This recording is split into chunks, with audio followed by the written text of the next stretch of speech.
What do an eggplant, a Buick Electra, and the Guggenheim Museums have in common? The answer is they were all inspirations for the one-off McLaren X-1, an entirely bespoke car for an extraordinarily wealthy customer uninterested in slumming around in McLaren's existing lineup. Here's how it happened.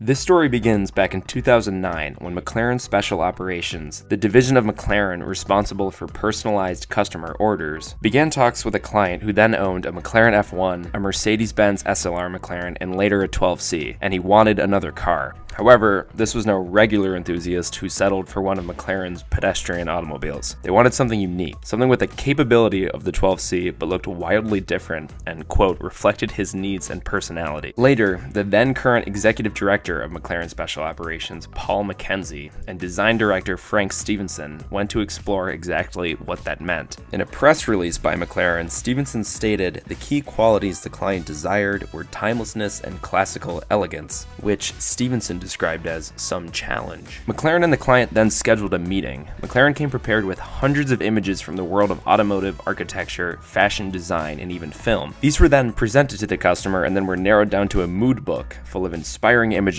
from which the design spirit of this unique car would be derived. It reminds me a bit of that Top Gear episode where Jeremy Clarkson sat in his inspiration room before building their own car. Anyway, after several hours of discussion, the group came up with a concise collection of inspirational materials from which to design the car. These included a 1961 Facel Vega, a 1953 Chrysler d'Elegance Ghia, a 1971 Citroën SM, a 1939 Mercedes-Benz 540K, and a 1959 Buick Electra. It also included the Guggenheim Museums in New York and Bilbao, a Jaeger-LeCoultre Art Deco clock, a Thomas Mann Mont Blanc pen, an Airstream trailer, a grand piano, and a black and white photo of Audrey Hepburn, and lastly an eggplant. However, just asking McLaren to throw these into a vehicle was too straightforward. To quote relatively unknown author Noel de Jesus, competition breeds excellence, and excellence is precisely what this client wanted. Several of McLaren's internal designers and those in the outside automotive world entered their designs for the client to select the chosen one. In the end, the design of one of McLaren's own Hong Yao was chosen. Now, contrary to what you might think, lots of consideration went into the design of the car. So much so that McLaren says a new visual language for the car had to be created. In order to achieve complete timelessness, months of meticulous adjustments and subtle changes had to happen to get exactly the vision the client wanted. In the words of designer Hong Yao, the McLaren X1 embodies the McLaren value that every part has to have a purpose. No details are simply visual cues. Originally, McLaren made a 30% model of the car, followed by a full-sized foam model. At first, McLaren wanted to do it all digitally, but the client insisted on seeing real models, and after forking over enough money, even McLaren will change their minds. Of course, one can also expect the car to be very expensive, and while I have not been able to find a direct quote from McLaren, one source specifies the price tag to be roughly $7 million.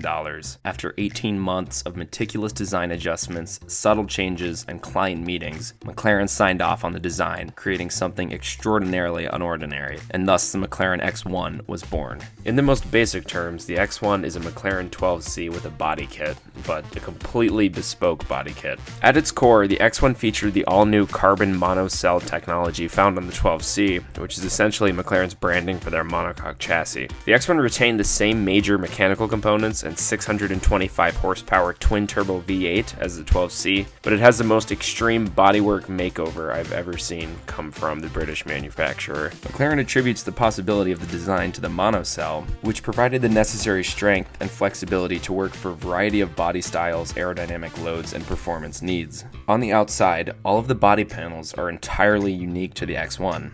The only existing portion taken from the 12C is the glass house, as I'm sure that's quite difficult to re-engineer. Furthermore, the body panels are all made from carbon finished in piano black as specifically requested by the owner. Due to the unique bodywork, the car is 11 centimeters longer and 19 centimeters wider than its normal-looking 12C sibling, and therefore the suspension is slightly reworked to account for the car's different aerodynamic demands. Now, the interior is entirely carried over from the 12C, albeit decked out in leather, nickel, and titanium weave. Unsurprisingly, the X1 required its own McLaren Special Operations development program because the car wasn't supposed to be a garage queen that sat unused for years. It was created to be driven and road legal, and therefore had to be designed and tested as such. It had to perform like a McLaren and comfortably fit two adults, all while looking like I don't really know.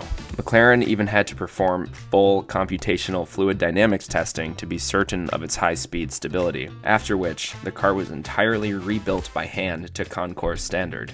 Finally, the reveal of the car took place at the Quail, an exclusive event on August 17, 2012 at the Pebble Beach Concours d'Elegance. To Stevenson, the effort epitomizes how McLaren can not only create a truly unique product tailored to the client, but also enable the client to become a key member of the design team throughout the process. He continues saying, "The team has created a completely unforgettable car that is true to one man's vision." In my opinion, the McLaren X-1 truly showcases the abilities of McLaren Special Operations to accommodate their clients' needs and make many aspects of the vehicle construction process entirely personalizable, but of course not without a massive bag of cash.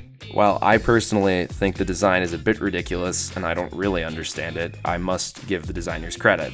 After all, who are we to sit here and criticize the vision of another person? I prefer these sorts of one-offs to happen rather than not. I think it's better to get these sorts of questionable designs put in as bespoke orders rather than put into production for an entire range of vehicles. Thank you for that, BMW. Now, I don't think the design could ever work in a production car, but the brilliance in it is that it doesn't have to, because it's specifically designed not to. After all, I will never be able to afford one, and most people will never see it beyond the clusters of pixels on their laptop screen. That concludes this video. Hopefully you all enjoyed, and thank you for watching. I would appreciate a subscription if you want to see more content like this, and I will see you all next time.